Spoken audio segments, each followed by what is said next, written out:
inconsciência.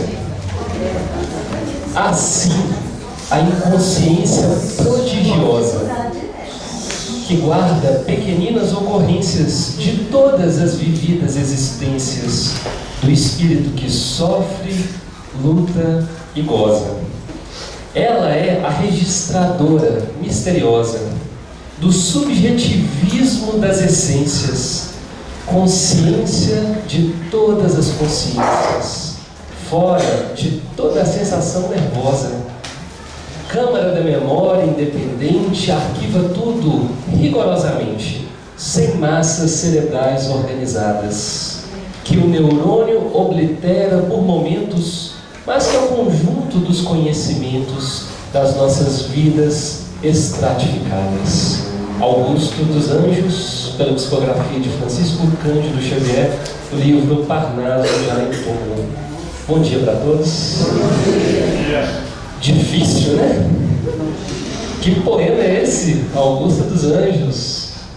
E aí a gente esbarra novamente no que foi até trazido aqui anteriormente. Será que para ser espírita a gente tem que enfrentar tanto desafio com a linguagem? Porque parece que não é só Joana de Ângeles que é difícil, não. Eu me lembro, na época do meu vestibular, eu estava fazendo a leitura do livro Paulo Estevão, e uma das questões de português da prova do vestibular, caiu a pergunta, tinha um pequeno trecho, e falava: o que significa nesse contexto a palavra impropérios? E aí eu olhei e falei assim: nossa, perfeito, eu lembro disso pro Paulo Estevão. Estava lá exatamente naquele trecho, né, onde o Estevão ia ser apedrejado e as pessoas da turba enlouquecida lançavam impropérios.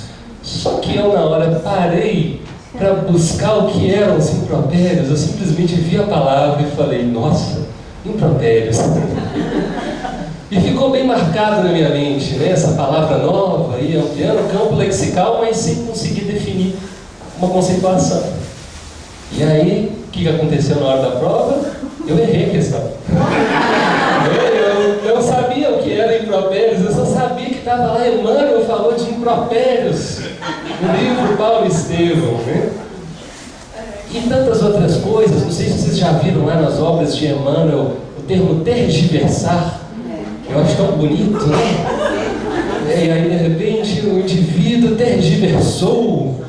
E eu fico: nossa, o que é isso?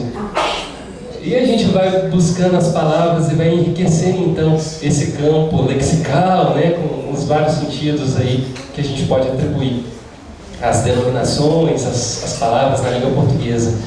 E então, se a gente pegar um Emmanuel, se a gente pegar Humberto de Campos, a gente vai se deparar também com desafios, não é? Não é só Joana de Ângeles que vai escrever bonito, não. Então, todos esses têm uma preocupação muito grande com a questão da escrita. Talvez um dos pontos de desafio, quando as pessoas verbalizam que Joana de Ângeles tem as suas dificuldades, seja em função de um aspecto específico. Ela busca muitos elementos no linguajar psicológico. E aí, se a gente não tem um domínio daquela área, daquele campo psicológico, talvez realmente a gente enfrente alguns desafios.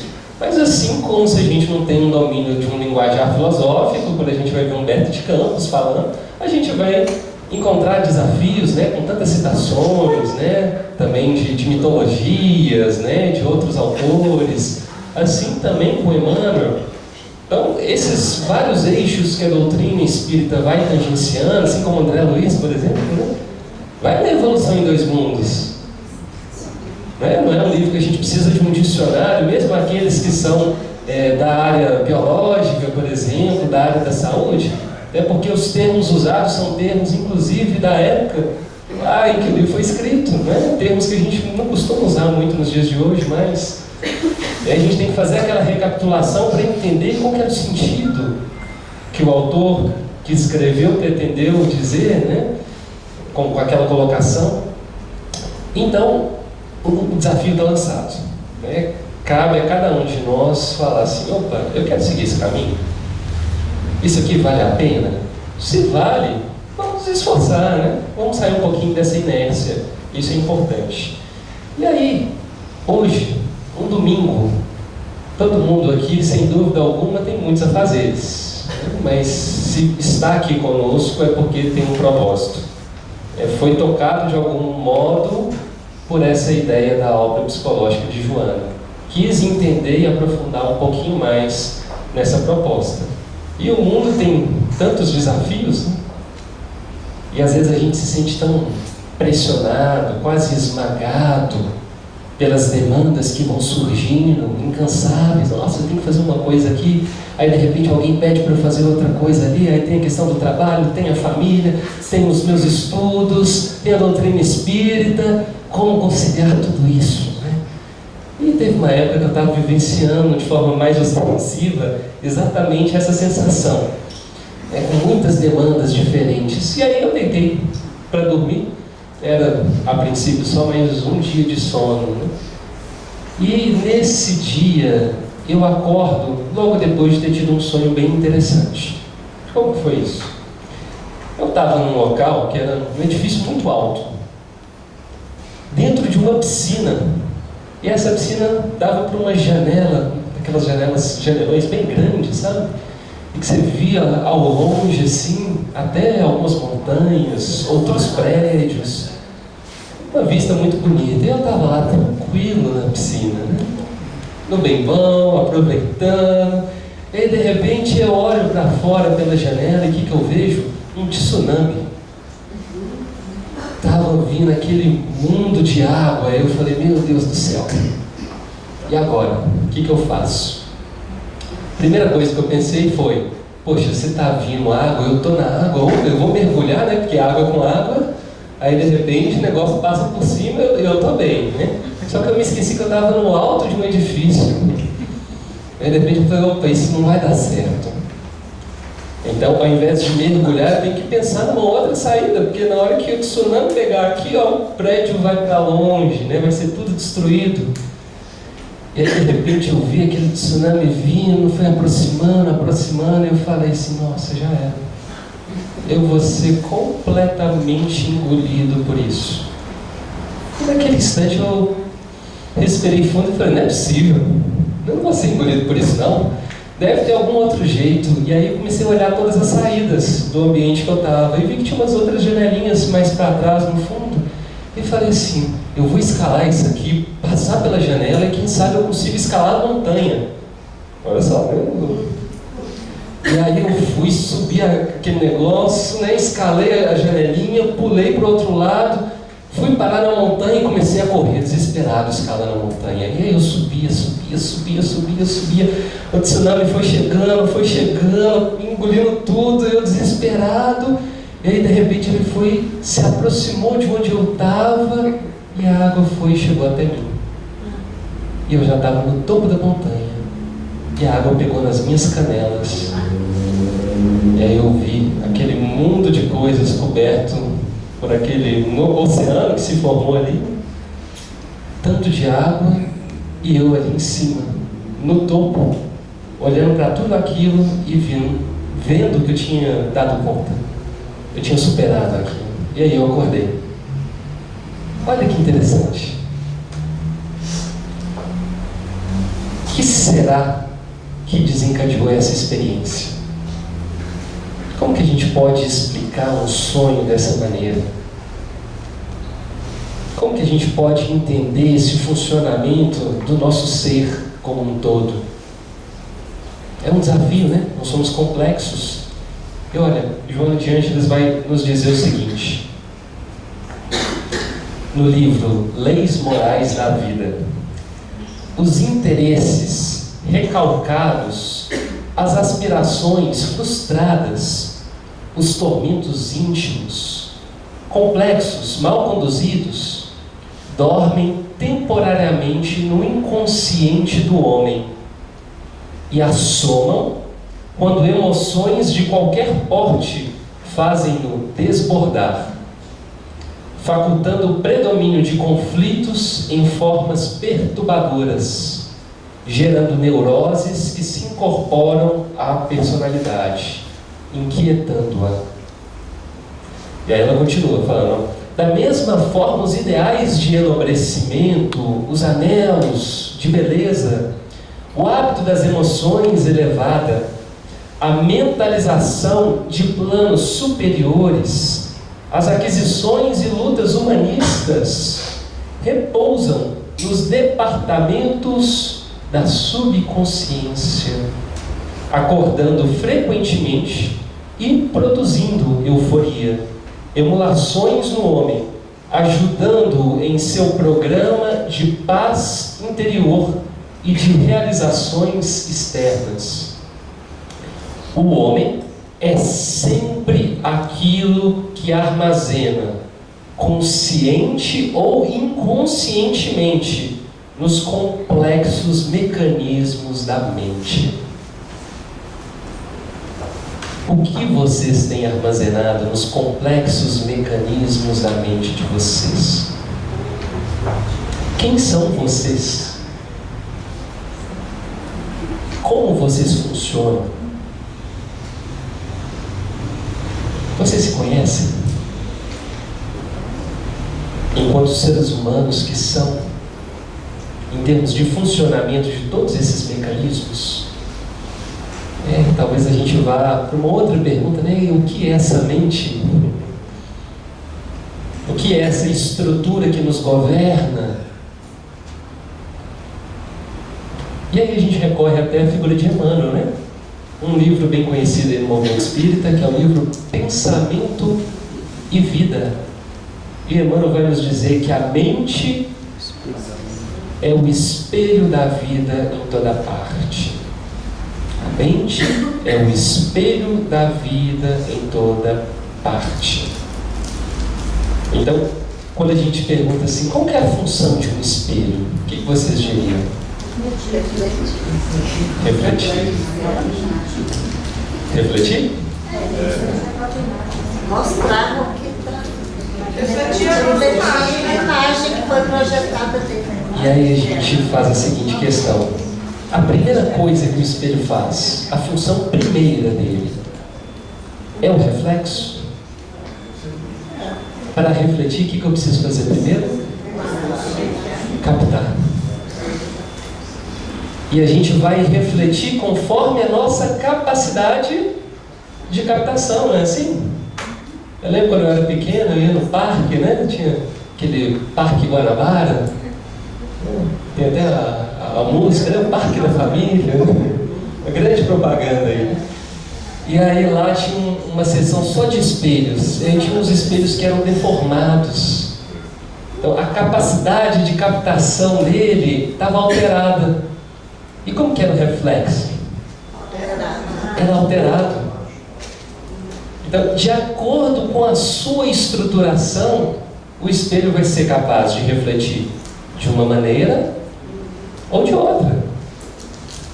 E se a gente não consegue entender os mecanismos pelos quais esse espelho se estrutura, a gente vai boiar nesse processo, né? Ou vai tentar sempre refletir algo e falar, por que o reflexo está saindo errado?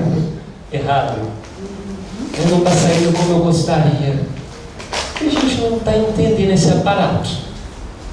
Não está entendendo como foi moldado esse espelho. E como que é o funcionamento dessa estrutura psíquica? O Emmanuel vai falar assim para a gente. Tudo se desloca e renova sob os princípios de interdependência e repercussão. Ou seja, estamos o tempo inteiro transmitindo mensagens, não é? Eu transmito uma mensagem, alguém está captando, somos emissores e estamos também captando, recebendo sempre. E ele diz, o reflexo esboça a emotividade. A emotividade plasma a ideia. A ideia determina a atitude e a palavra que comandam as ações. Por que eu vim nesse texto do Emmanuel? Porque ele é bem didático para a gente entender a composição dessa estrutura psíquica nossa, né? Então ele vai falar de um inicial momento em que a proposta é reflexa. Se é reflexo, significa que existe algum condicionamento prévio ali. Então, por exemplo, quando eu falo para vocês, pensem que vocês estão num ambiente com uma pessoa que vocês não gostam tanto. E aí, de repente, essa pessoa aproxima de vocês e pisa no pé. Opa! Já viu o sentimento brotando, né? A verdade, uma emoção vindo à tona. Aqui a gente dá um nome de sentimento sem querer fazer distinção entre o que é emoção, sentimento, né? Tem alguns teóricos que vão propor diferenciação em termos dessa ideia, mas a gente está querendo falar daquilo que provoca o sentir, tá bom? Então falamos, o reflexo esboça a emotividade.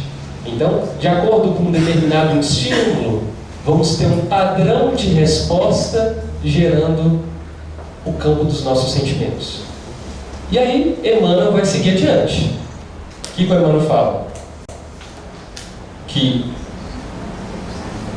depois do momento do sentimento, da emotividade, a gente vai ter a emotividade plasmando a ideia. Não são os pensamentos? E aí, essa ideia vai determinar a atitude e a palavra que comandam as ações. Ficou didático? Então, os sentimentos, os pensamentos, as ações. E aí, vamos ver o que a Joana fala. Será que Joana está concordando com Emmanuel? Ou a Joana pensa diferente? E temos lá no livro Momentos de Saúde. Os teus pensamentos seguem a linha direcional das tuas aspirações. O que há nelas na emoção, olha só, o que há nelas na emoção, elaboras na construção mental. Sucederá, portanto, conforme o queiras. Está falhando. Enfim, sucederá, portanto, conforme o queiras. As ações. Então, Joana vai fazer essa mesma linha de raciocínio do Emmanuel. Os sentimentos, as emoções, os pensamentos e as ações. Então, esse é um mecanismo básico para a gente entender o nosso funcionamento, né? Como que esse espelho aí vai refletir. E aí, vem uma pergunta. Como que eu faço para mudar esses sentimentos? Eles não estão na gênese de todo o processo? Porque eu mudar as ações talvez seja mais fácil, né? Eu, com o meu pensamento, eu consigo fazer o quê?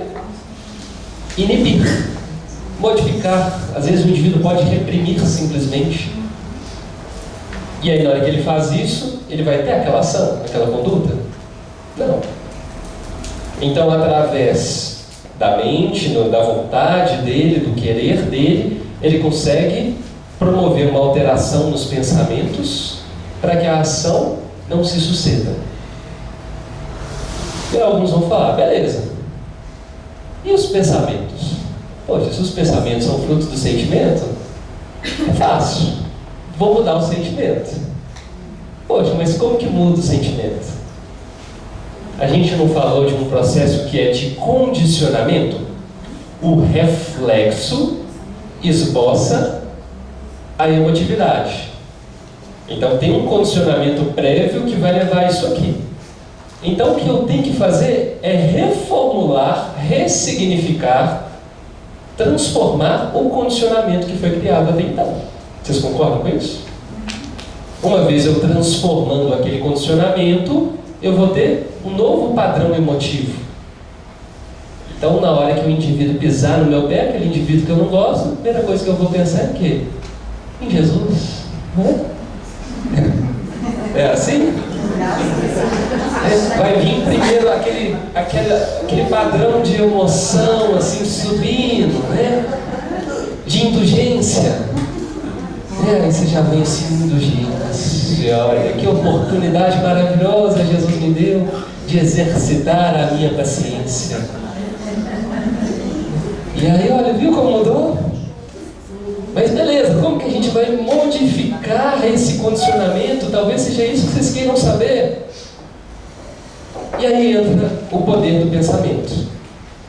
Porque do mesmo jeito que o pensamento ele vai ser originado a partir de um padrão emotivo, quando a gente fala assim, eu quero me transformar, tem uma emoção embasando ali, não é? Tem algo na base. E aí gera um pensamento diferente, um pensamento ali para você de renovação, de transformação. E você começa a se propor a reagir de uma maneira diferente. E aí no início, o sentimento vai surgir do mesmo jeito. O pensamento vai vir daquele mesmo jeitinho. E aí o que a gente faz? Opa, eu posso trazer um pensamento alternativo. Trazendo um pensamento alternativo, eu transformo o meu padrão de emoção. Vamos ver uma coisa? Pensem de novo naquele indivíduo que pisou no pé de vocês. Isso. É pedir desculpa para a espiritualidade amiga da casa, né? Estamos povoando a psicosfera da casa com um padrão de emoções não muito legal.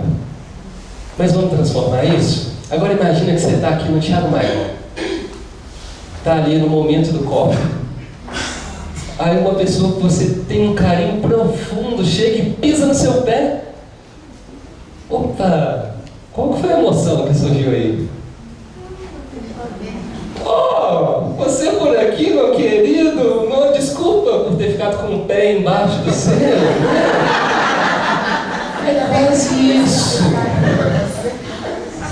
Né? Então, qual que é a emoção que está povoando o coração de vocês agora?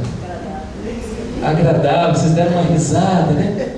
Ou seja, vocês viram como que uma ideia, um pensamento que eu plasmei aqui através das palavras, foi capaz de induzir vocês a uma mudança de pensamentos e repercutindo no padrão emotivo de vocês? Olha que interessante. E quando a gente vai criando o hábito de fazer isso, de inserir novos pensamentos, pensamentos alternativos, e repetindo, ao longo de muito tempo, no momento que alguém que vocês não têm tanta afinidade assim pisar no pé de vocês, aquele padrão de raiva vai começar a diminuir, vai diminuindo, até a gente dar conta de manifestar um outro padrão emotivo, que às vezes não é simplesmente a raiva. E assim, sucessivamente com as várias coisas da nossa vida, né? Tantas são as situações. E aí, então, modificando as nossas ações também, né, nesse processo, nós vamos ficar imersos num novo padrão de psicosfera, de reatividade, né? E com uma facilidade muito maior de alcançar esse padrão emotivo que a gente gosta, que a gente tampa nela. Mas isso tudo vai ser direcionado por 3 pontos fundamentais. Vai ser determinado, né, qual é esse padrão que eu construí até hoje na minha vida de reatividade. A partir de 3 coisas. São essas: a reencarnação, a lei de causa e efeito e o livre-arbítrio. Como assim? Eu pergunto para vocês, né, quem é você? Se eu estivesse aí na plateia, eu ia responder, eu sou o Eric, né? Será que é simplesmente eu sou o Eric? Quando eu falo que eu sou o Eric, eu estou me identificando a partir do quê? Daquilo que eu conheço, não é? E o que eu conheço? Eu conheço que eu nasci no Brasil, eu nasci em Belo Horizonte, sou filho do Elcio, da Sheila, irmão do Igor, né? Tive uma infância assim assado, tive as escolhas X e Y, então eu consigo me identificar de certo modo, porque eu conheço aquilo. Correto? E todo esse contexto que eu conheço, ele vai ser norteado e direcionado pelo quê? Justamente por essa dinâmica, não é? Da lei de causa e efeito, misturado nessa equação aí com a misericórdia divina, não é? Com aquilo que envolve as nossas necessidades evolutivas mais profundas. sempre o mais facilitado possível para acontecer pelo caminho do amor. Então, as injunções da minha atual existência são determinantes na formação, inclusive, da minha personalidade. Às vezes chegam pessoas falando assim: nossa, eu tive pais tão complicados. Nossa, minha mãe fez isso comigo, meu pai fez isso comigo. Que coisa difícil. E às vezes é doído, não é fácil. Superar certas vivências familiares, por exemplo, num período de formação, né? Dessa identificação do indivíduo como eu. Não é fácil superar isso. Mas aí a gente pergunta para essa pessoa ali na altura dos seus 68 anos de idade: você seria quem você é se não fosse isso? Você seria quem você é se você não tivesse passado pelos desafios que você passou na sua existência? Então, a nossa personalidade, ela se molda a partir do contexto em que a gente está inserido nessa existência. O nosso ego vai agir de um jeito ou outro, muito influenciado por isso. Só que é só isso que nos influencia. E aí vem a questão da reencarnação. Somos sabedores, né, dentro aqui de um ambiente espírita, de que essa existência não é a única. Eu não sou simplesmente o Eric, eu já fui tantos outros. O que eu me lembro hoje é ser o Eric. Mas já fui muita coisa. E sendo muita coisa, eu fui repetindo comportamentos e criando o quê? Padrões. E diante de certos estímulos, em função dessas minhas vivências anteriores, eu vou replicar padrões de emotividade, de reação. Assim como influenciado pela minha infância, né, pelo meu processo lá, desde o momento de vinculação espiritual à minha mãe, né, ao processo meu da concepção, de existir um movimento de aceitação ou não por aqueles pais naquele momento, que o espírito reencarnante vai sentindo tudo aquilo, né? Como foi o processo do parto, traumático ou não, é o que as pessoas falavam naquele primeiro momento da infância e assim sucessivamente. Tudo isso vai sendo arquivado pelo indivíduo e vai interferindo no padrão, aqui nesse padrão de respostas. Só que para além disso, eu, por exemplo, assim como vocês, me tornei espírita. E aí dentro do espiritismo fui estudar Joana de Ângeles. E essa bagagem alcançada até então me permite atuar numa instância de liberdade nas minhas decisões, com uma certa autonomia até certo ponto. E aí envolve o meu querer, a minha decisão, a mobilização da vontade. E é por isso que quando os espíritos são indagados por Kardec a respeito dessa nossa transformação, por que a gente não transforma? Os espíritos respondem: pois lhes falta vontade. Não é isso? Por que a gente não age no bem? Por que a gente não transforma? Por falta de vontade. E Joana vai resgatar essa vontade. E o que ela vai falar sobre isso? Ela trabalha uma ideia muito interessante. Que enquanto nós fazemos aquele movimento passivo de achar simplesmente: olha, essa vontade ainda não surgiu autêntica dentro de mim. Então, infelizmente, né, não dá para mudar agora. Tem que esperar a vontade, né? Aí Joana vem falar: olha, se a vontade não surgiu é porque você não está perseverando. Persevera. E esse é um dos grandes alicerces dessa baliza da vontade. Ela vai falar: tenha bem definido um objetivo. Se alicerce de motivação naquilo que a gente chamaria ali do desejo, né? Então a gente precisa dessa motivação ativa junto conosco. E a terceira questão que vai nos dar o suporte é isso, a perseverança. Porque só aquele que não desiste é que vai triunfar, né? É que vencerá, é que alcançará aquele objetivo. E se a gente ainda não alcançou, persevera. Persevera, porque aí a vontade vai surgir. E é assim que se constrói a vontade, não é de uma hora para outra, é no esforço da perseverança. Tranquilos em relação a isso? Então vamos à frente. Se nós estamos falando daquilo que vocês conseguem ter por noção, uma identificação, nós estamos falando de um elemento importante do nosso psiquismo. Isso aí é o psiquismo de vocês, né? A psique, a estrutura mental toda, totalidade.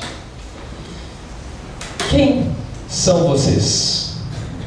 Vocês vão conseguir responder isso, igual eu disse, a partir da noção que está no âmbito mais consciente. Aquilo que é possível da gente reconhecer. Então, por exemplo, se eu for para uma salinha aqui do lado, eu vou conseguir reconhecer tudo que está lá dentro, né? Eu vou falar assim, olha, se entrar uma pessoa, opa, a pessoa está nessa salinha.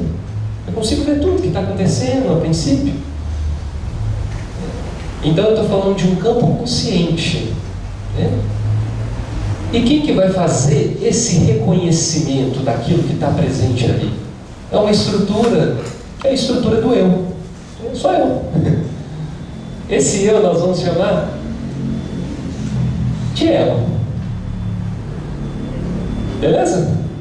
Super difícil isso aqui até agora. Complicadíssimo essa proposta psicológica de Joana de Ângeles. Até agora não. E aí esse ego vai fazer o quê? Exatamente ser esse filtrador. É como se eu estivesse então aqui, nesse ambiente. Lá fora eu sei o que está acontecendo? Não. Se eu não sei o que está acontecendo lá fora, eu vou entender que lá fora nós temos uma esfera inconsciente.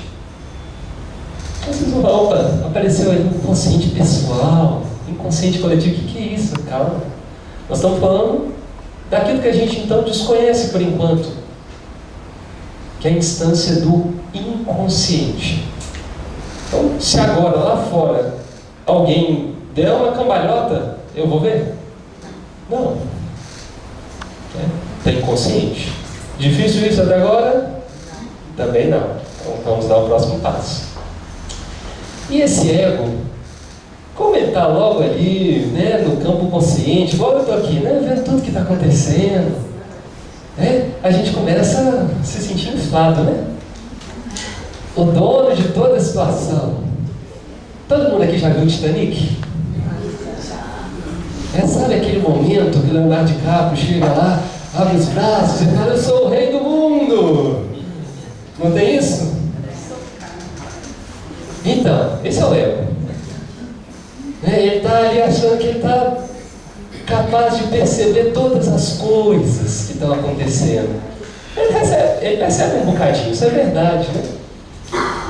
Só que, igual eu disse, ele começa a cair num grande problema, que é a ilusão. Qual que é a ilusão? De que ele realmente está percebendo tudo. De tudo que ele acha que é, de fato é. É igual quando a gente começa a estudar o Espiritismo, né? A gente começa a passar aquela ilusão de achar que você sabe tudo, que você está estudando o Espiritismo, né? Então você tem sempre a razão, né? Que agora eu sei da reencarnação, da lei de causa e efeito, do livre-arbítrio, né? Da pluralidade dos mundos habitados, né? Esse é o início, né? Do estudo no Espiritismo. Ou não, né? E aí a gente começa a estudar um pouco mais, aí a gente vai começando a perceber que não é bem assim. A história é bem essa. É como se a gente estivesse lá na frente de um navio e ainda falando para o navio transatlântico, né? Falando, vai para a esquerda!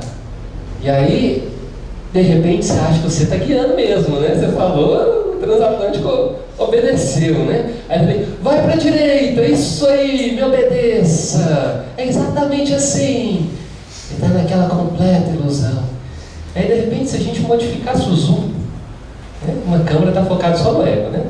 Aí, de repente, a gente modifica o zoom, abre um pouco mais a câmera, e aí o que a gente vê? A gente vê um outro cenário. Opa, ali no centro tem um outro alguém. E está justamente no leme. Olha, esse é o self. Esse que está conduzindo todo o processo. Esse que de fato é o condutor do barco. E o que é o self? Joana de Ângeles vai ampliar um pouquinho a visão junguiana, que fala do self como quase que um retrato, uma réplica daquela moldura divina em nós. Então seria Deus em nós. E a gente poderia falar que o self, então, no linguajar de Joana de Ângeles, é o espírito. Então somos de fato senhores quando nos compreendemos na condição de espíritos imortais que somos, de toda a regulação da estrutura psíquica. Só que, quando eu estou encarnado, o que eu acho que eu sou? Eu acho que eu sou ego. E aí, à medida que eu vou deixando essa ilusão tomar conta de mim, o que acontece? Olha nos dizeres de Joana.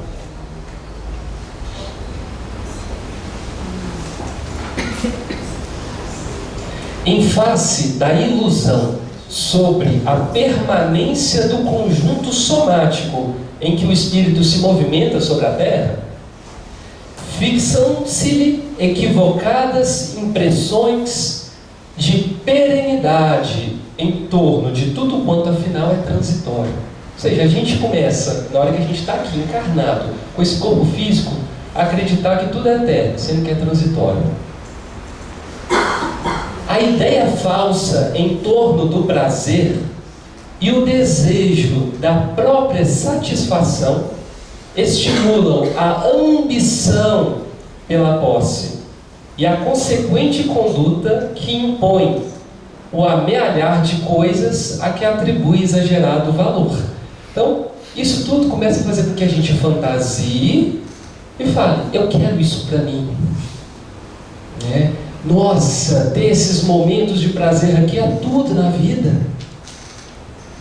Poder sentir, ter a sensação, por exemplo, na hora que eu faço o consumo de uma droga, nossa, aquilo é maravilhoso. Um crack, então, nossa, me eleva de um jeito. E aí eu falo, se esse trem é tão prazeroso, eu quero só isso. E aí eu não faço mais nada. Por quê? Eu acho que eu sou só aquilo ali.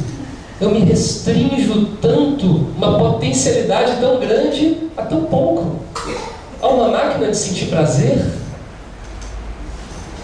há uma máquina de obter aquilo que a gente deseja. Essas são as ilusões. E aí surge aquilo que no livro dos Espíritos, os Espíritos responderão a Kardec ser a gênese de todos os outros males, a raiz de todo o processo, que é o quê? Que é aquele movimento feito, a organização feita pelo ego, em torno de si mesmo, somente. O egoísmo. O egoísmo. E Kardec ainda vai falar, vocês tentam combater o egoísmo de diversos modos, mas enquanto não atacar a raiz da coisa, e não só as derivações dele, vocês não vão conseguir êxito, não vai ter transformação. E aí Joana de Ângeles veio apresentar isso aí. Porque conhecendo, nós podemos nos libertar. Conhecendo o nosso modo de funcionar, o que de fato nós somos, é possível que agora a gente não viva escravo disso aqui. Nossa, então vamos acabar com o ego. Essa é a solução, né, gente? Vamos matar o ego, porque o ego agora virou o vilão. É assim? Não. Por que não? Porque sempre cada um tem o seu papel, né? Opa, se ele está ali, ele tem seu papel, né? O harmonia dele. Então, né? O ego, ele vai ser como se fosse um porteiro. O que o porteiro faz? Ele não faz uma triagem de quem entra e quem sai? Não é? Ele já pensou se eu tiro o porteiro? Nos tempos de violência tão grande, ou então num local, um prédio comercial, o que vai acontecer ali dentro, gente? Vai virar uma bagunça. Alguns falariam, eu vou enlouquecer. É exatamente isso que acontece. Se a gente tira o ego daqui, qual que é a consequência? A gente enlouquece. Porque fica uma bagunça aqui dentro. Quantos conteúdos não moram no nosso inconsciente? Como eu disse para vocês, tudo que a gente vivencia e que a gente não retém de forma ativa no nosso consciente vai ficar retido onde? No inconsciente. Então, por exemplo, todas essas coisas que eu falei desde o nascimento, né, eu pequenininho ali, e que não tinha uma capacidade de elaborar, eu estou jogando aonde? Aqui. E isso não é meu de forma muito particular, porque é da minha vivência de hoje. Então isso eu vou chamar de um inconsciente pessoal. É um processo bem pessoal, né? Bem particular, bem meu.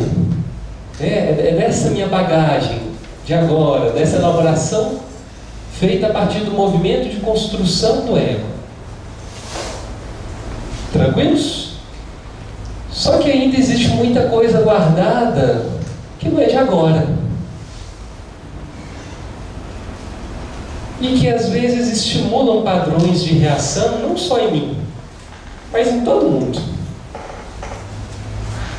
Por exemplo, na hora que a gente se sente ameaçado, como que a gente reage?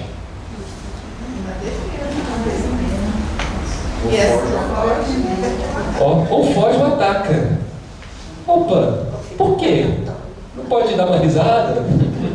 Por que fugir ou atacar, né? Na hora que eu me sinto ameaçado? Está paralisado. E por que todo mundo vai falar isso? É na defesa, mas a defesa pode manifestar de muita forma, né? Ouvindo, fugindo, ficando. Sim, né? Com certeza, né? Pode até sair realmente uma risada na hora. Meio de nervoso, né? Ali naquele momento. Mas até trazer uma outra coisa então. Por que a gente não dá uma cambalhota no chão? Né? E pede palmas? Por que não essa reação padrão em todo mundo? E sim a luta ou a fuga? E aí a gente está falando de um processo que não é só meu. É um processo maior. Que envolve uma dinâmica elaborada ao longo de muito e muito tempo da própria espécie humana. Essa era a visão de Jung ao falar do inconsciente coletivo. E aí Joana de Ângeles vem ampliar um pouco mais essa história para a gente.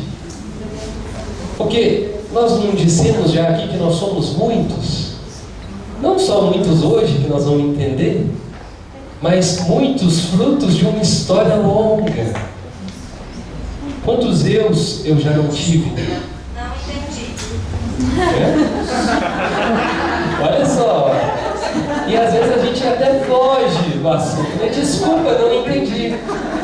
Quantos eus eu já tive? Desculpa, eu não entendi, né? Olha, é o ego com todo um mecanismo de defesa, né? Mas dentro desse inconsciente coletivo, Joana de Ângeles vem ampliar para falar, olha, não é só aquilo que marca a existência da espécie humana que vai determinar, mas aquilo que marca a minha bagagem ao longo das inúmeras reencarnações vai ser arquivada onde? Aqui. Nós somos herdeiros de quem? De nós mesmos, né? Dos vários eus. Dos vários eus que eu já fui. E aí passamos a entender isso. Mas eu ignoro essa realidade, né? Não sei se alguns aqui já conseguiram acessar um bocado dela. A minha realidade eu não acessei muito direito, não. Então tem muita coisa aqui que ainda está escondidinho. Mas quem que vai fazer essa regulação? Do que fica lá no consciente, do que vai para o inconsciente coletivo, para o inconsciente pessoal? Quem que vai definir tudo? Acabamos de dizer, né? Não é o ego, ele que não é o porteiro? Então, eu passo por uma situação difícil, altamente traumática. Por exemplo, um abuso, uma violência sexual na minha infância. Como eu vou reagir diante disso? Muitas vezes eu não vou dar conta de elaborar e encarar aquela situação que foi tão difícil para mim. O ego ainda não está estruturado de forma adequada a lidar com aquilo. O que ele vai fazer? Opa, na verdade é até para cá. É para o pessoal, tá bom? Tem uma outra setinha ali passando para o pessoal. Ele vai jogar para o inconsciente pessoal. Depois de várias existências, né, no momento da minha reencarnação, né, o que vai acontecer com aqueles conteúdos que no mundo espiritual às vezes estavam até ativos, estava lembrando até de umas existências já. Ó, vem para cá, para o inconsciente coletivo. E esse vai ser um exercício dinâmico do psiquismo a todo momento, né? Aqui enquanto a gente está encarnado. Consciente e inconsciente pessoal. Inconsciente pessoal, consciente. Então, vai ter sempre uma troca entre os conteúdos que são jogados para trás, lá para o inconsciente pessoal, e aquilo que é jogado para o consciente. Eu não entendi muito bem o pessoal e o coletivo. Igual nesse exemplo que você colocou. Falou que do ego vai para o pessoal, porque não existe um padrão de como lidar, por exemplo, com o abuso, é isso? Eu não entendi bem esses dois. O pessoal diz respeito a tudo vivenciado nessa existência. Que é seu, exato. Né? Então, tudo que é conteúdo inconsciente do que você vivenciou aqui nessa atual existência sua, o conteúdo vai para onde? Para o inconsciente pessoal. Tá bom? Era essa a pergunta? Depois ele vai para o coletivo. Por que depois ele vai para o coletivo? E aí, quando eu desencarno, o que acontece? Tem uma expansão da minha noção de quem eu sou, não é? Então, o que é consciente se dilata. E aí depois eu vou reencarnar para uma nova estruturação consciente. E aí os conteúdos vivenciados previamente, eles vão ser trazidos da forma do inconsciente coletivo. Ficou dúvida em relação a isso? Tranquilo? Mas se você trabalhar, por exemplo, você vê na atual vida, né? Esse abuso, isso aí permanece no inconsciente coletivo? E olha que interessante a pergunta. É justamente esse o próximo ponto. Porque eu mostrei uma setinha e falei, olha, tem coisas que de repente vão para o consciente.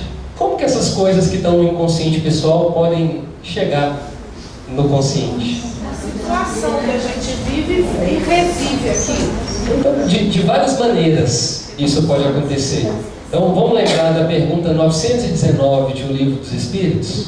Conhece-te a ti mesmo? Isso mesmo. Qual o meio prático mais eficaz que tem um homem de se conhecer nessa vida de resistir à atração do mal?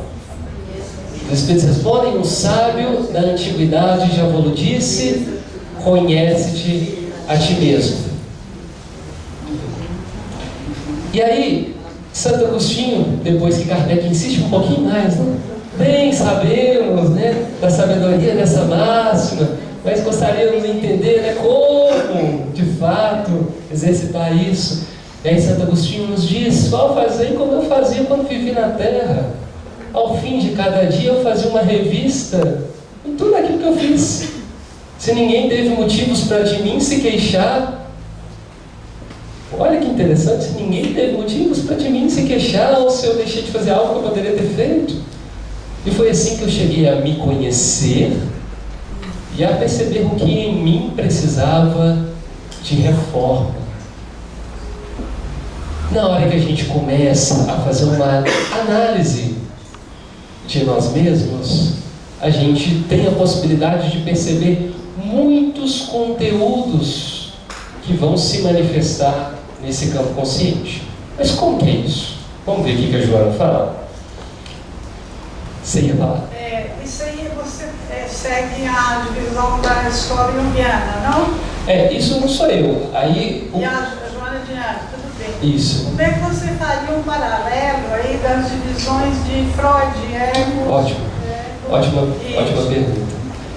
Freud ele vai trazer algumas vertentes interessantes, né? Freud foi o grande desbravador do inconsciente, tem um mérito louvável por esse movimento que ele fez, né? E ele propunha um entendimento um pouco diferente dessa dinâmica, né? Ele não fazia essas divisões do inconsciente pessoal, do inconsciente coletivo, né? Ele não entendia essa figura central, por exemplo, aí do self regulando esse processo, exatamente nesse molde. O ego ele agia de um outro modo, né? Ele vai trazer a instância do superego, né? E aí eu deixo aberto para aqueles que queiram realmente aprofundar nas teorias de Freud. Joana usa em alguns momentos dessas nomenclaturas freudianas também para poder estudar. Eu não vou entrar em detalhes aqui agora não, né? Que a gente abarcaria outros pontos aqui, outras discussões, mas para quem quer aprofundar vale muito a pena, né? Então eu estou tentando trazer aqui um caminho que fique mais palatável para a gente, né? Para entender um pouco mais dessa dinâmica, tá bom? Entendendo, como ela disse, isso tudo que a Joana vai extraindo e propondo tem por base a figura de Jung, que foi um grande discípulo de Freud e que quis quebrar algumas fronteiras, né? Transpor algumas fronteiras que ele entendia que eram necessárias. Bom? Posso fazer uma pergunta só antes de você seguir? Porque pode ter a ver. Esse inconsciente coletivo tem a ver com o coletivo do nosso espírito ou com o coletivo todo? Nós vamos chegar um pouquinho mais lá. Tá. A gente vê que tem um aspecto, quando ela pergunta, né? Esse coletivo tem a ver com o coletivo só do nosso espírito ou de um coletivo maior, né? E aí nós conversamos sobre as condições humanas, não é isso? Padrões, né? Para toda uma coletividade maior humana. Então nós vamos perceber que tem um pouco dos dois. Nós vamos entender um pouco mais daqui a pouquinho, tá bom? Olha só, toda vez que a mente consciente dá-se conta de que o inconsciente se encontra envolvendo-a, é tomada por certas expressões de deslumbramento ou choque, já que é a totalidade, o oceano, incluindo o iceberg, que vem à tona. Vamos trazer essa fala de Joana para a gente problematizar algumas coisas. Freud, ele trabalhava uma ideia muito interessante, que é a ideia do iceberg, né? Então eu falei de Titanic aqui, está tudo em sincronia. Esse iceberg, a gente tem um ponto lá no topo, né? Que seria lá na ideia do Freud, o ego lá no topo desse iceberg, com essa instância consciente.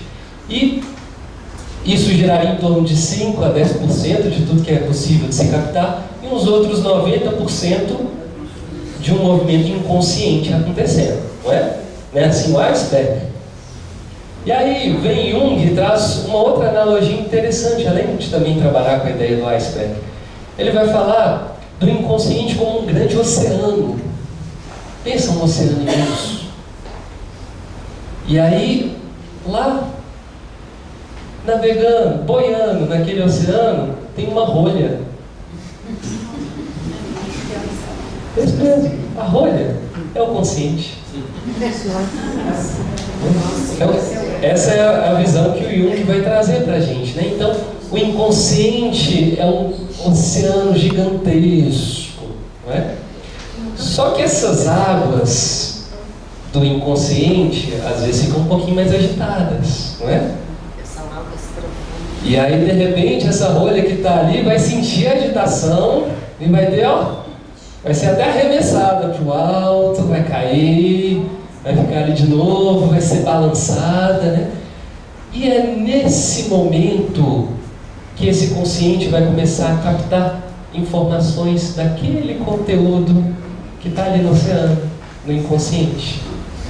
E normalmente isso acontece, nos diz Joana de Ângeles, de um modo simbólico. Os símbolos são muito importantes. E como que a gente percebe esses símbolos? Nossa, em tudo. Então, às vezes, um jeito da gente reagir. Então, por exemplo, quando alguém pisa no seu pé. E aí o padrão de resposta seu vai dizer muito a respeito de conteúdos que estão ali. A reatividade nossa é um ótimo jeito da gente perceber esses conteúdos do inconsciente se manifestando. Quer um outro jeito interessante? Os sonhos. E é por isso que eu trouxe aquele sonho lá no início, para mostrar para vocês como que a gente é de fato esse grande oceano, e que chega um determinado momento na vida que esses conteúdos sentem necessidade de pular, saltar. E lembrem, quem que está na condução de tudo? O Self está na condução de tudo. Só que ele está permitindo, inclusive, vários desses conteúdos que têm uma certa autonomia ali no inconsciente avançarem para o consciente. Às vezes eles avançam de uma vez. Então, nesse sonho, olha que interessante o simbolismo das coisas. Eu estava onde? Num prédio alto, né? E aí a gente vai analisando, diz muito a respeito das construções, né, do indivíduo ali. Aquele que acha que às vezes tem o domínio de toda a situação, sabe tudo o que está acontecendo, né? Aquele que está na ilusão. É a zona de conforto, né? É a zona de conforto, né? Mas, mais ainda nesse conforto, eu estava dentro de uma piscina. E aí eu fui parar para ver qual que é o símbolo que a piscina traz para mim. A piscina, aí as coisas vão ter uma associação em alguns momentos mais geral, só que é muito importante que a gente veja a representação daquilo para aquela pessoa, né? Então, eu tive uma época, até na época de faculdade e tudo, que eu fiz uns estágios fora de Belo Horizonte, e aí na casa da família onde eu fiquei, era período de inverno, e eles tinham uma piscina, na verdade era um prédio, tinha uma piscina aquecida lá, olha que delícia. E aí depois do dia inteiro de atividades, de coisas, para onde que eu ia? Eu ia para aquela piscina sozinho, só para mim, durante a semana, olha que delícia. Eu ficava lá literalmente boiando naquelas águas. Né? Então a piscina traz muito esse símbolo para mim do repouso, do descanso, do refazimento. E eu estava ali dentro da piscina, tranquilo. Só que de repente eu olho para fora, o que eu avisto? Um tsunami vindo, né? E qual que é a sensação do tsunami, né? Diante do tsunami? O que representava para mim? Que eu vou ser engolido. E a vida era aquilo naquele momento. Eu estava sendo engolido. E o pensamento foi qual? De uma solução prática, simples, rápida, mas que eu vi que talvez ali não ia dar certo do jeito que eu pensei inicialmente. E aí foi até de desistir por um determinado momento, né? E aí eu fui ver, era essa a sensação que estava passando naquele momento para mim. Era essa a postura que eu estava tendo. Só que aquele estímulo despertou muita coisa em mim, despertou uma necessidade de sobrevivência. E eu falei, não é possível, eu não vou desistir disso aqui. Eu não quero ser simplesmente engolido por um tsunami no alto de uma reação dentro da piscina. E aí eu falei, eu vou dar meu jeito, eu vou dar conta, eu vou mobilizar o máximo de energia que eu posso. Eu tinha um objetivo, que era a fuga, eu tinha uma grande motivação, que era permanecer vivo, e eu só precisava perseverar. E aí eu falei, eu vou sair, pulei da piscina, escalei lá na parede, pulei a janela, escalei a montanha. E olha que interessante, uma montanha. Foi fácil esse processo da fuga? A fuga, na verdade, não era simplesmente um movimento de fugir de uma realidade. Era um movimento de dar conta de superar aquela realidade que estava posta e que era inevitável. E na hora que eu acordo daquele sonho, com as águas batendo na minha canela, qual que é a sensação? Eu dou conta. Olha que bonito o movimento do nosso inconsciente. Então, tantos conteúdos aqui que vieram à tona no momento do sonho, e quem que estava me ajudando no sonho? A minha essência mais profunda, trabalhando com aqueles elementos do inconsciente, para que aquilo chegasse no campo consciente e eu desse conta de estruturar melhor o meu ego, para lidar com aquelas situações que não tinham muito jeito de serem transformadas, mas poderiam ser superadas. E esse é o movimento dos símbolos a todo momento nas nossas vidas. Aí de repente alguém fala de um determinado jeito e eu fico melindrado, emburrado, né? E a gente começa a se perguntar: o que tem por trás disso? Qual que é o símbolo que está nessa reação? E aí na hora que a gente vai ver, tantas coisas podem estar associadas, né? Às vezes eu posso estar com esse ponto do melindre, por exemplo, vou lá, lavo as minhas vasilhas todo dia no meu lar, aí chega alguém, simplesmente coloca as coisas na pia e fica o negócio lá, como diria alguns, secando. Que absurdo! Tem 5 horas que as coisas estão lá e ninguém pega e lava. A pessoa só quer saber de descansar. Aí a gente começa, né, com aquela exaltação, né? Aquilo está falando o quê? Está comunicando o quê sobre mim? O que eu estou vendo no outro? Qual que é o mecanismo que está regendo o padrão de reação do meu ego? Isso é individual, gente. É um exercício individual e que a gente pode fazer dia após dia. E a gente vai conhecendo o que mora nessa zona do nosso inconsciente. Aí a gente vai conhecendo, através das nossas tendências, quem nós fomos no passado. Então, a gente começa a ver, opa, eu não fui anjo no passado, né?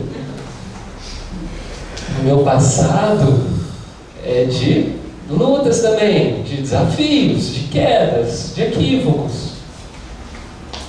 Para que a gente dê conta de ir superando dia após dia. Tá certo? Vamos retomar de novo o fala da Joana.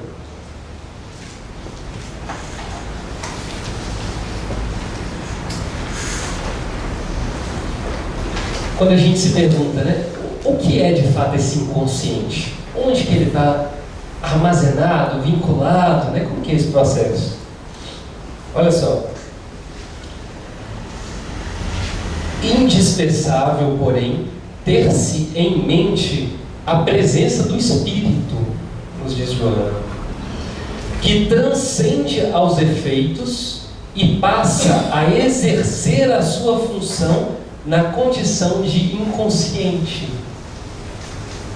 depósito real de todas as experiências do larguíssimo trajeto antropossócio-psicológico, de que se faz herdeiro nos sucessíveis empreendimentos nas reencarnações.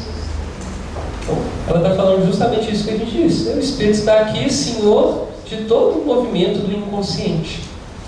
E aí mais para frente, isso ela fala no livro Vida, Desafios e Soluções. Aí lá no livro Autodescobrimento, ela diz assim: por isso mesmo, esse inconsciente é o espírito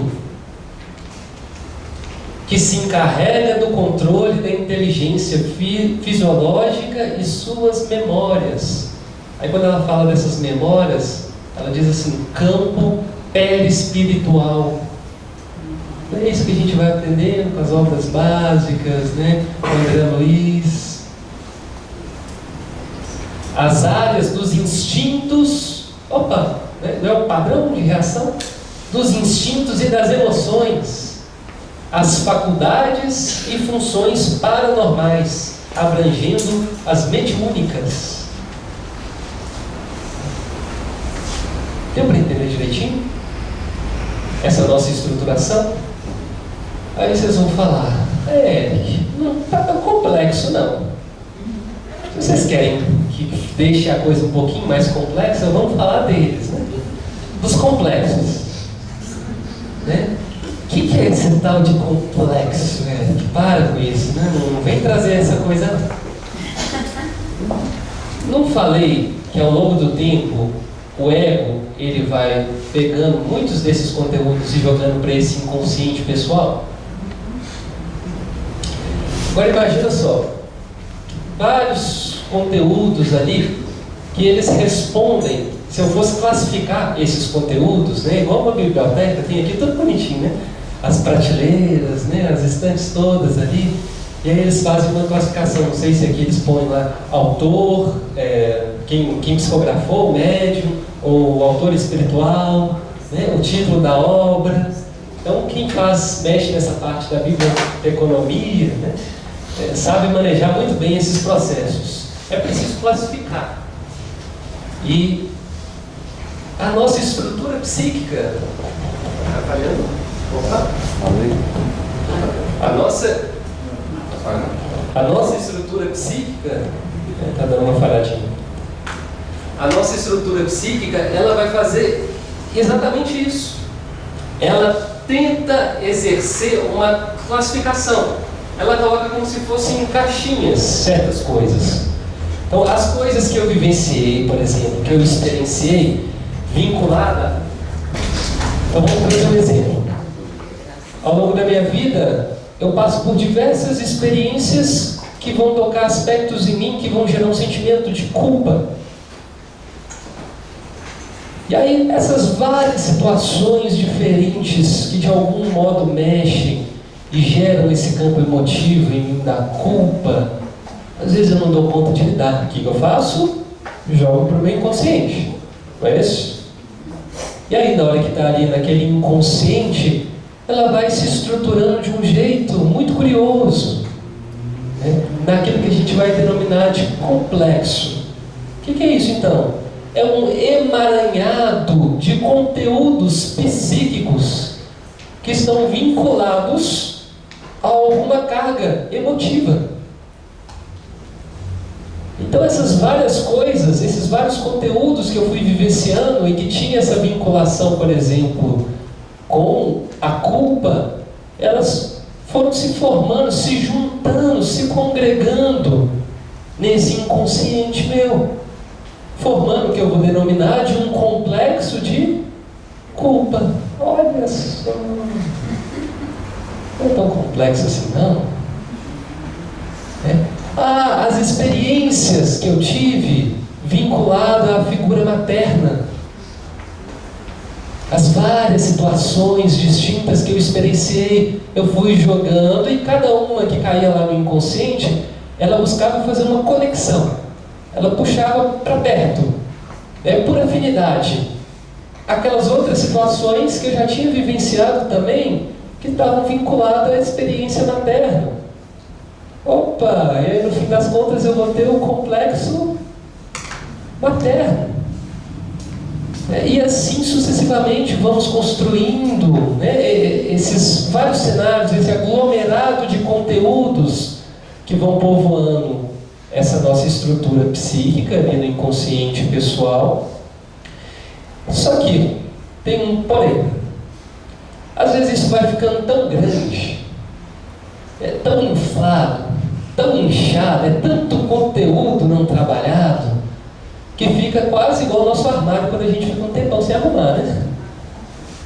E aí o que acontece se em algum momento, mesmo sem querer, a porta do armário é aberta?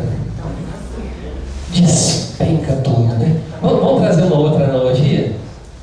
Isso tudo, esses conteúdos, eles vão sendo jogados para cá como se fossem rejeitos, né? Ali, do consciente para o inconsciente, né? E aqui, ó, existe uma barragem. Opa, a gente conhece essa história, né? Eu vou jogando rejeito para dentro da barragem. E vai jogando mais rejeito para dentro da barragem. Vai chegando uma hora que vai acontecer? A barragem vai estourar. E na hora que estoura, cada rejeito vai caindo organizadamente, com calma. É assim?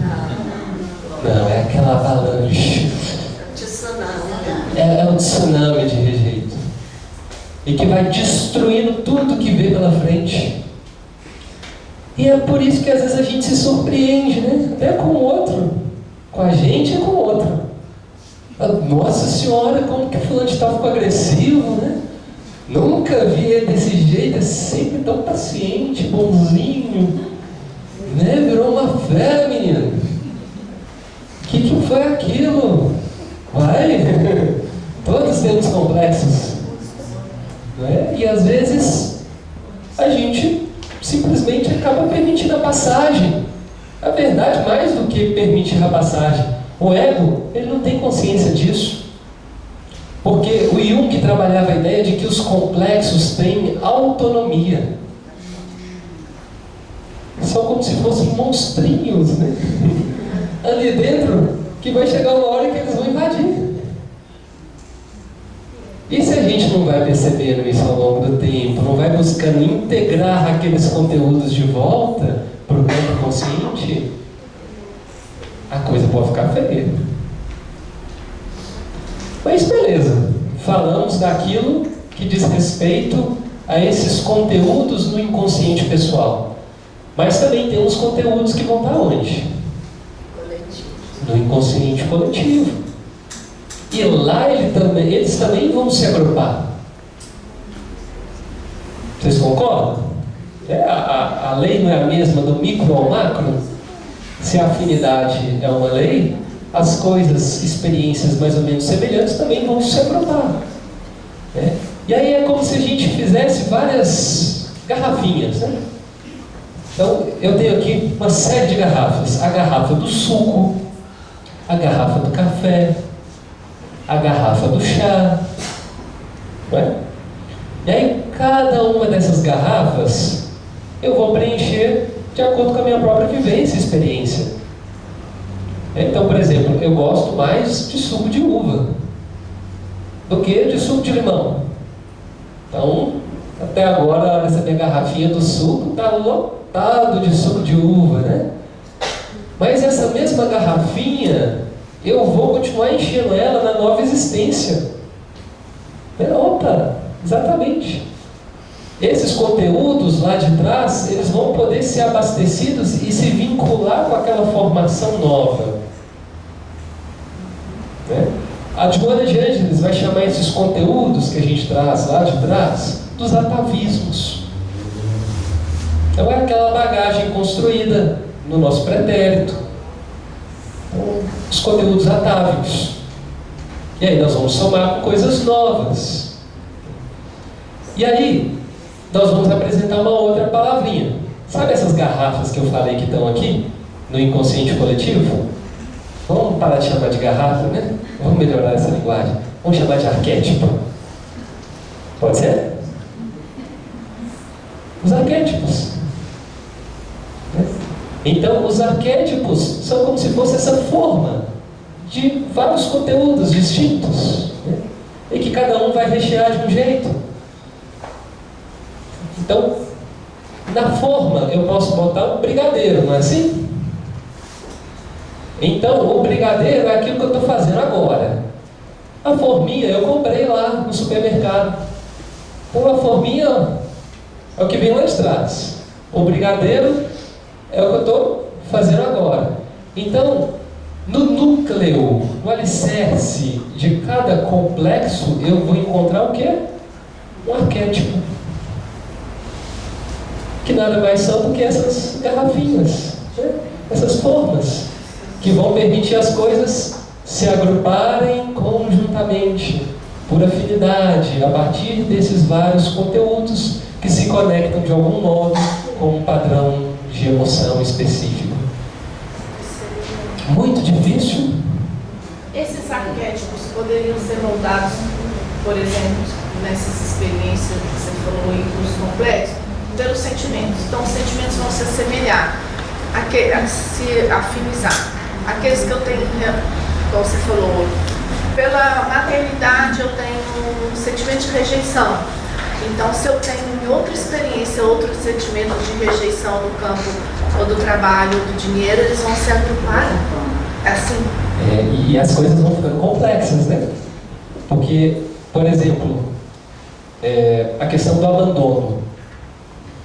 Às vezes, essa forminha do abandono, aquilo que eu estou recheando ela, pode ter a ver com a minha relação com a minha mãe. Então, as coisas vão, inclusive, dialogar umas com as outras, né? E você vai vendo a bagunça que a coisa vai formando lá dentro. Sabe a nossa estrutura cerebral? Por exemplo, quando eu estou falando tudo isso para vocês, olha o tanto de coisa que está acontecendo, sem vocês perceberem agora. Vocês estão escutando, né? Primeiro, barulho, né? Eu falando aqui. E aí, de repente, a esses sons, a esse barulho, vocês estão conseguindo acessar conteúdos prévios seus e perceber que, opa, eu já tive experiência com isso antes, né? Isso aí é uma língua que eu conheço, inclusive. Aí você aciona uma outra região do cérebro para um padrão de reconhecimento. Ó, é o português que o Eric está falando, gente. Não é grego. Não é grego. Até agora ninguém parou conscientemente para pensar sobre isso. Parou? Que o Eric está falando em português aqui na frente. Mas isso é um fato e que vocês perceberam, sabem mesmo sem trazer à tona no consciente, tá? Além disso, o que mais que está acontecendo? Vocês têm uma bagagem prévia que conseguiu fazer toda uma organização em torno desse idioma. De sílabas, a partir dos sons, da formação de palavras, reconhecimento dessas palavras, formação de sentido para cada palavra, para as frases. Olha como o trem está ficando complexo. É um emaranhamento grande aí, né? De coisas que vão sendo juntadas e que vão determinar a capacidade, por exemplo, de vocês compreenderem o que eu estou falando. E nas obras da Joana, ela dá uma pista ao final de como você vai esvaziar essas garrafinhas? Seria por essas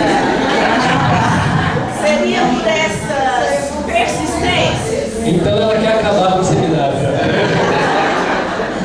Foi quase, está chegando a hora. Já está chegando ao fim, né? Vamos lá, porque o tempo hoje é verdade. A receita. Mas olha só. assim, seria um processo terapêutico, eu sei, mas eu estou dizendo assim, ela faz referência a isso lá nas obras. Olha só. O ego, ele vai ter seus vários jeitos de correr nessa história, né? Vocês sabem. Ah, sim. É agradável entrar em contato com isso aqui? É, gente? E aí, o que o ego faz? Ele estabelece alguns mecanismos de defesa. Né? E aí, dentre esses mecanismos de defesa, a gente pode falar de algumas coisas que podem acontecer ali. Às vezes ele vai fazer um movimento de negação daquilo, né? Não, eu? Orgulhoso? Nada. Isso não acontece comigo, não. São só os meus companheiros da casa espírita. Mas eu, orgulhoso, é impossível, né? Porque eu sou um espírita afinado. Né? Então já li toda a codificação do Kardec. Estou quase completando a leitura de todos os livros do Chico. Olha, isso não é para qualquer um. Só tem um orgulho que é da minha humildade. Só tem um orgulho que é da minha humildade, né? Então, ponto final. Então, a negação vai existir. Quando a gente é confrontado com cenários que mexem muito com esses conteúdos, né? E olha, gente, é como se a gente pensasse um riozinho, ou melhor, um lago. E aí você olha para esse lado e fala assim, nossa, a unha está tão limpa, né? Não tem uma folhinha, não tem uma sujeirinha. Aí de repente você joga uma pedra ali. Aí o que acontece com aquelas coisas que estão lá no fundo? Sobe. Você fala, sério? Não é possível. E aí, essa é a tentativa do ego. É quase, vamos lembrar, a gente está falando de água, piscina, né? Vamos lembrar quem já pulou numa piscina com aquelas bolas de ar, né, infladas. E aí tenta afundar um daqueles objetos, né, uma daquelas bolas. Tenta afundar. Aí você abaixa um pouquinho e de repente o negócio sobe, né, voa. inclusive, né? O empuxo faz um movimento potente ali. É porque às vezes a gente está gastando uma energia, fazendo uma força incrível em relação àquilo para permanecer no campo inconsciente, né? Então, seja através do movimento de negação, seja através de projeções. Quantas vezes a gente não projeta coisas nos outros, a gente tem dificuldade de ver aquilo na gente, e aí eu vou começar a falar exatamente daquela dificuldade no outro. Olha, o fulano de tal é intolerante demais, né? Olha só, fica lá julgando os outros, fica condenando os outros, olha que feio. Opa! Aí de repente eu não me vejo, não me percebo, replicando exatamente o mesmo padrão de comportamento que eu estou percebendo no outro. Porque eu estou ali, ó, colocando o dedo na ferida. Vamos ter outras coisas, né? O que a Joana de Ângeles vai chamar de compensação, né? Que pode ser chamado também de uma formação reativa. O que seria isso? Seria a nossa capacidade de adotar um padrão de comportamento, certas condutas, para ser aquilo que a gente ainda não é, em função de críticas em relação ao que a gente é, que às vezes são críticas de nós mesmos, né? Então, é interessante, outro dia, atendendo uma moça, ela estava num sofrimento muito grande, até em relação ao processo da orientação sexual dela, e eu não tinha atendido ela previamente, mas vi as descrições de uma avaliação psicológica prévia que ela tinha tido na unidade. E eu pergunto para ela, né, como que está essa questão vinculada à orientação sexual? E ela me responde assim: agora eu na verdade estou até um pouco confusa, mas eu acho que o processo até da homossexualidade foi só uma fase mesmo. Eu falei: é mesmo? Por que você pensa isso? Aí ela de repente falou assim: que as pessoas ficavam falando, né, que eu tinha que casar, ter filho, né? Então eu comecei a pensar sobre isso e tudo, e a gente vai tentando, né? Tem hora que eu tenho a relação homossexual, tem hora que eu tenho a heterossexual, mas, né, se as pessoas estão falando, vocês vejam, né? Então, e aí de repente ela para, se emociona e fala assim: eu acho que eu mesmo não estou me aceitando. As pessoas não aceitam, né, o que eu sou, e eu mesmo não estou me aceitando. E de repente ela faz um movimento de contra-padrão de comportamento, né? Ou então, por exemplo, diante de uma situação que me estimula muito ao medo, aí como que eu vou agir? Mostrando coragem para todo mundo, né? Para disfarçar aquele medo, para não me mostrar frágil diante daquele cenário, né? Então, esse é um movimento de compensação do ego, muitas vezes ele realiza. E um outro movimento que é um movimento de introjeção, que seria o quê? A introjeção, aquela capacidade diferente da projeção, que a gente faz um movimento externo, né, daquilo que está na gente no outro. Eu tento assimilar coisas dos outros para comigo mesmo. Eu falo assim: nossa, tem uma pessoa que eu admiro demais, né? E a pessoa usa o cabelo desse jeito. Aí eu chego lá no cabeleireiro e falo assim: faz o mesmo penteado, né? Deixa daquele jeitinho, né? Copa do Mundo, né? Várias outras situações festivas, principalmente no futebol. É muito comum disso acontecer. Lembra a época lá que o Ronaldo fez igual Cascão, né? E aí todo mundo, né? Opa, o Ronaldo, né? Você é o Ronaldo. Então agora é como se eu fosse um craque do futebol, porque eu tenho um corte de cabelo igual o do Ronaldo. Então é um movimento natural que o ego vai fazendo também, né? Nessas tentativas de defesa dele, né? Mas beleza, ele vai tentar defender. E como que a gente encontra soluções, né? Como acessar esse inconsciente?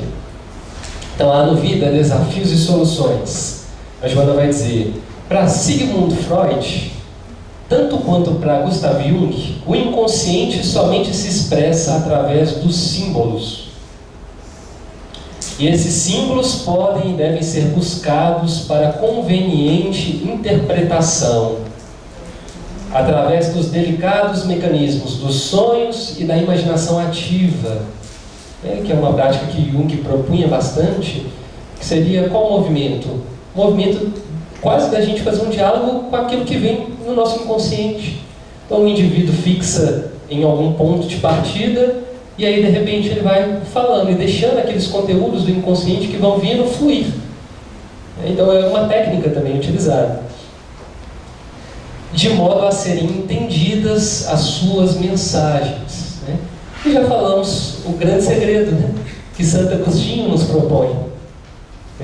Essa análise diária do nosso padrão de comportamento, porque na hora que eu vejo aquilo que está invadindo, eu vejo que, opa, aquilo não é consciente meu. O que foi aquilo? O que tem por trás? E a gente começa a destrinchar e conhecer.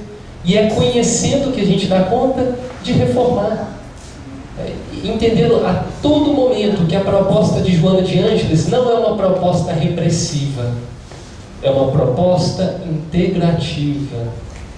E aí até um outro assunto, que é o assunto da sombra, que existe em todos nós. E o que seria a sombra? Justamente esses conteúdos que estão aí, no inconsciente, no qual a gente não costuma acessar, mas que quanto mais a gente reprime, mais eles ganham força para agir. Maior a repressão, maior a força que eu estou fazendo, o ego ali segurando, e de repente aquilo realmente virou um monstro. Mas o Jung falava para que a gente consiga chegar a essa plenitude que ele chamou de individuação, a plenitude do ser integrado, em que o ego é capaz de dialogar bem com o self, em que o self conseguiu realizar o seu parto, através do ego. O ego permitiu que o self se insinuasse e visse a luz, a claridade, tomasse consciência, chegasse nesse campo consciente. Para que tudo isso ocorra, é necessário o quê? Trabalho, persistência. É o movimento do autoconhecimento, é o movimento da persistência, dessa perseverança.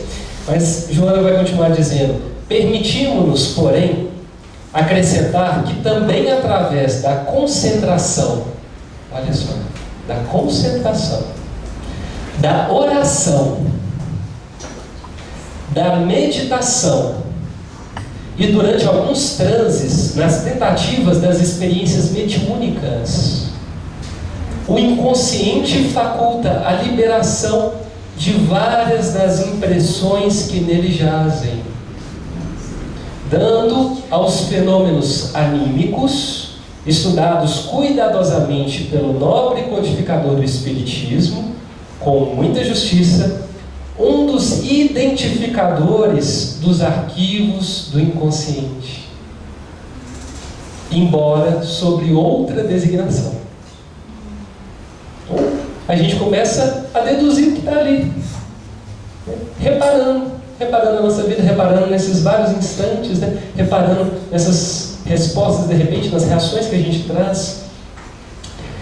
E aí, o objetivo, porém, da interpretação dessas mensagens, conforme o pensamento dos citados mestres, aí ela, olha só, a reverência dela, citados mestres Jung e Freud, não é resolver imediatamente os distúrbios de natureza neurótica, e sim utilizar de forma conveniente as suas forças portadoras de energia de crescimento. Seria ressignificar? Ótimo, ressignificar.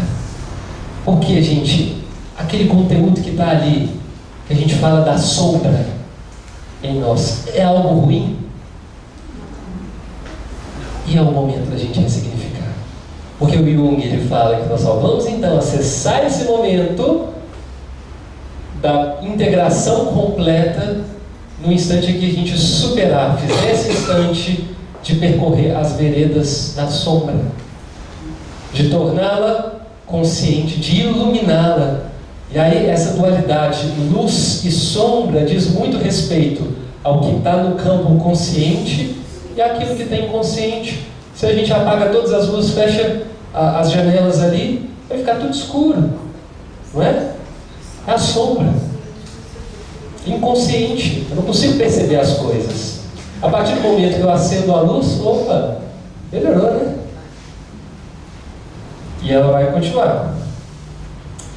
Então, portadoras de energia de crescimento, de elevação, de conhecimento e de libertação.